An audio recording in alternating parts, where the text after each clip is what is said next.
Level 1, down and out. You are in a windowless room in Northern Virginia. The polygraph straps have just been detached from your chest, leaving red marks on your skin. You've thought you applied to a basic government job, but now the reality sets in. The examiner leaves. Another woman enters, older, colder. She drops a thick file on the metal table. It's your financial history. You have $62,000 in student debt, she says calmly.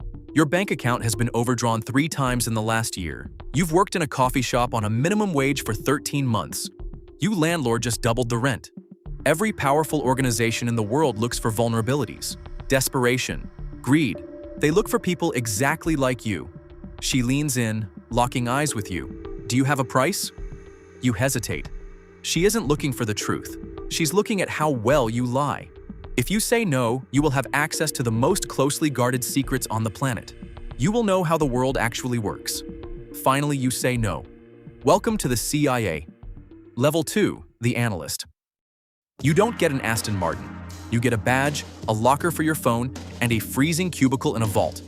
For 10 hours a day, you exist under fluorescent lights, tracking illicit money flow through the Caribbean. You quickly learn 2 things. First, the government is agonizingly slow.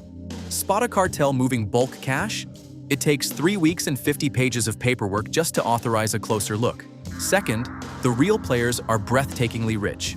You watch oligarchs buy $40 million yachts and drop $100,000 bribes with a keystroke. But you grab your cracked iPhone, get into your 2011 Honda Civic, and drive to a shared apartment.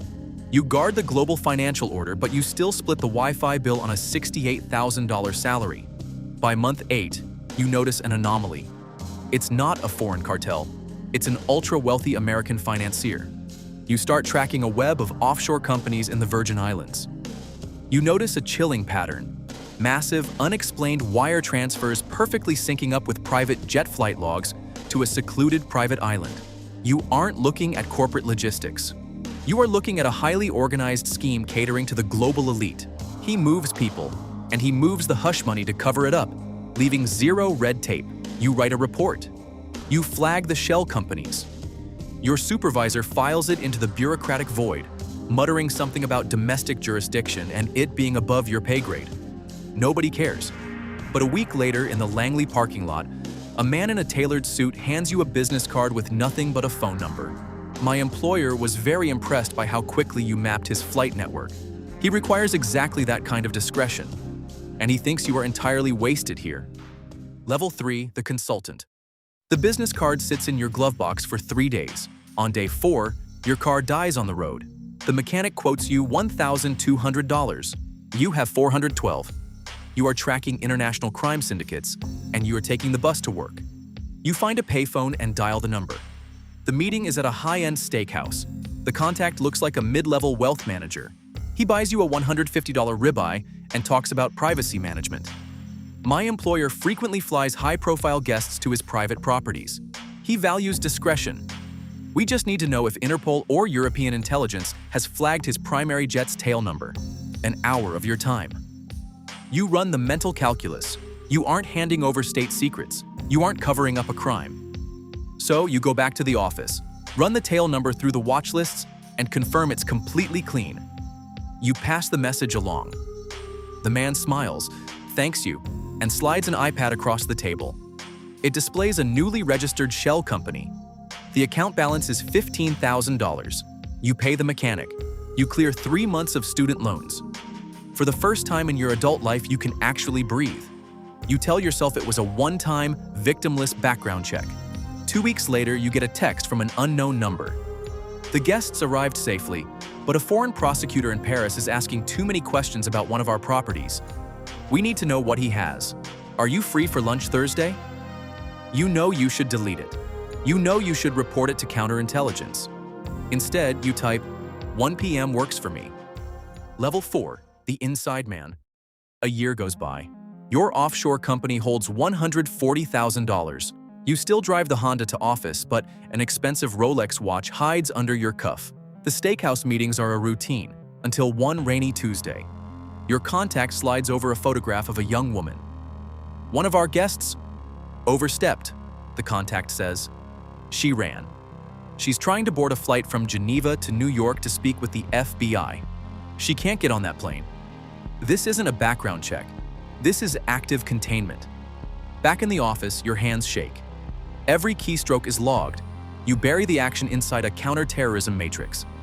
You access the international database and flag her passport with a fabricated smuggling code. She is detained at the gate. The client's private security picks her up before local police even process her. Your cut is $200,000. You lease a luxury condo. You try to convince yourself you're not ruining lives. Until the next lunch. This time, the contact slides a USB drive across the table. Upload this malware through the embassy network. We need to wipe that Paris prosecutor's hard drive. You freeze. No, that's a cyber attack. I'm an analyst. I'm done. The contact sips his sparkling water. He calmly recites the exact dates and amounts of every wire transfer, then slides over a photograph of you logging into your offshore account from your new condo. You aren't done. You are an employee, and this is your new assignment. The illusion shatters. You are a compromised asset, and the trap just snapped shut. Level 5, the ghost. You hand in your badge. You check burnout on the HR forms. You walk out of Langley and nobody stops you. You become the Director of Global Risk Management for the client. Your salary is $3.5 million a year, wired directly to the Cayman Islands. You don't steal intelligence anymore. You erase it. You hire operatives to wipe hotel security footage in London.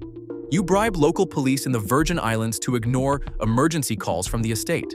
You secure the island. You catalog the blackmail tapes. You operate with unlimited funding and absolutely zero oversight. Then comes the realization. You are sitting in the cabin of a private jet flying over the Atlantic. You pour a glass of $400 scotch. Your encrypted phone rings. It's the client. He needs another mess cleaned up on the island. He sounds paranoid, impatient. You look down at the dark ocean below. You have $12 million to your name, but you have no flag, no diplomatic immunity, and no constitutional rights. If the CIA caught you, they would just put you in federal prison. But the client operates by different rules. You know his offshore accounts. You know where the blackmail tapes are buried. You know the names of every politician and CEO on those flight logs. You are a walking, breathing liability. You realize the terrifying truth of your new life. The moment you become more of a risk than an asset, you won't get a polygraph. You won't get a trial. You will simply disappear.